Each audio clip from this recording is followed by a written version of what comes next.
You are going to have to take the gloves off with Trump at some stage, maybe on a debate stage. So what don't you like about Donald Trump? Well, look, it's less about what I don't like about him, but what I do think this country needs to go further. I will unite this country. And if Trump was going to do that in his 4 years, that would have already happened. He delivered great results, but I think we have to actually speak about this country in a way that reaches the next generation. Talk about what it means to be an American. He's too divisive. Piers, I'm not in this race to run against anybody, but I am unified. Well, you are, but Vivek, in this you race are to be unified. Vivek, and I think that's. I know, well, I know. Look, that's the essence of what's different about my candidacy. But that sounds great, but you are in a race, and you are going to have to try and beat Donald Trump. And it's interesting to hear you admit that the dividing point for you is he's too divisive, right? Well, I think I am more unifying. That's the answer.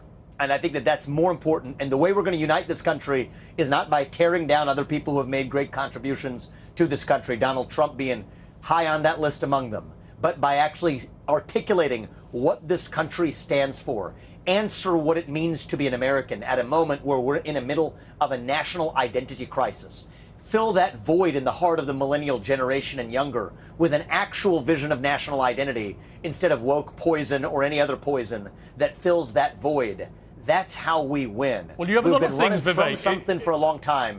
We got to start running to something. Okay. That's what I'm doing. There's a lot of stuff about you I really like. You know, you come on my show a lot, which I love, and you do a lot of interviews, and you're up front, and you take the tough questions. You go on lots of places where you might get a hard time. I love the energy, I love the dynamism, and everything else. But there are aspects of some of your policy stuff which I really don't like. One of which is your position on Ukraine. And I want to read you, this is a tweet that you did on the day the war started. Putin is a bully. The way to stop a bully is to punch him in the nose, you said. Now your position is you should just give, unless I'm wrong, Ukraine should just give Putin the land he's stolen with his illegal war. I don't know how you equate those two statements. So, Piers, I think there's two things here. One is we should have never been in this situation in the first place. Because if the U.S. actually had energy independence, if we drilled, we fracked, we were a net exporter of energy, Putin would have never had the leverage to go after Ukraine. But now being where we are, it is our job to make sure that we secure peace and advance American interests without sleepwalking into World War III. That is what I'm leading us to do. And how have you moved? The answer is I don't want to. Okay, but how have you moved from a guy who illegally invades a country, a democratic sovereign country? Yes. You said the only way to stop this bully, Putin, is to punch him in the nose. But when Ukraine, in my view, valiantly fight for their territory and their people, and Putin still takes a load of their land, your answer to the bully is to now give him what he's taken illegally. No, that's not correct, actually. It's going to be to require a major concession from that bully so that we don't ratchet this up to the next level. It's a third of the country you want to give him.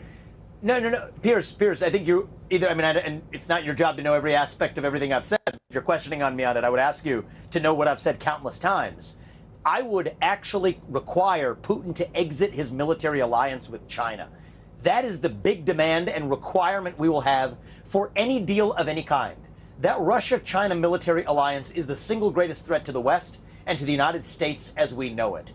Putin is in Xi Jinping's arms. Communist China is fundamentally hostile to the United States. And I have a clear vision for how to pull Russia apart from China.